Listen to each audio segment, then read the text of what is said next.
There's a moment in every great horror story when something shifts, when your pulse quickens, your skin crawls, and your stomach sinks. But is that moment horror or is it terror? Most people use the words interchangeably, but in the world of storytelling, they're not the same. Let's start with terror. Terror is the anticipation, the rising dread, and the sense that something is wrong, even if you can't name exactly what it is yet. Terror is the cold breath on your neck when you know you're not alone in a room. It's the sound of footsteps in the attic when no one is supposed to be home.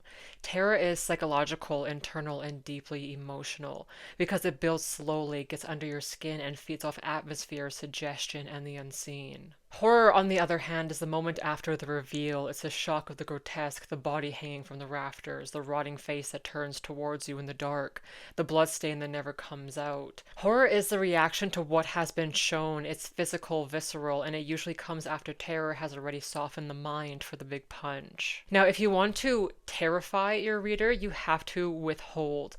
Let them dread and imagine because terror thrives on subtlety. The creaking door, the whisper with no source, the dream your character refuses to talk about. Terror is the imagination spiraling, inventing possibilities far worse than what you will eventually reveal. But if you want to horrify them, you deliver. You show the thing. You confront them with something so disturbing and so unnatural that it triggers a bodily reaction like revulsion, shock, disgust, or all three. And it lingers in the mind because it was real, undeniable, and immediate. Now, in a horror story, both are used in tandem. Terror lays the foundation and opens the door, then horror steps through it. Think of terror as the tightening noose and horror as the drop. Terror is Poe whispering dread into your ear. Horror is Barker ripping your face off.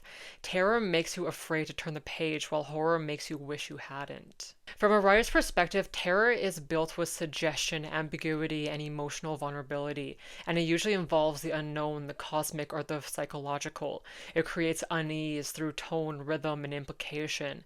And horror uses detail, timing, and sensory overload. It's more direct, physical, and usually more graphic. And some stories rely almost entirely on terror, while others bask in horror. But the most enduring tales give us both. First the slow, creeping anxiety, then the reveal that guts us. So when you're planning your scenes, ask yourself, do you want your audience to feel dread or devastation? Do you want them to fear what might be or recoil from what is? The answer will guide your language, pacing, atmosphere, and imagery. And remember, terror is what haunts you before you sleep, and horror is what makes you wake up screaming.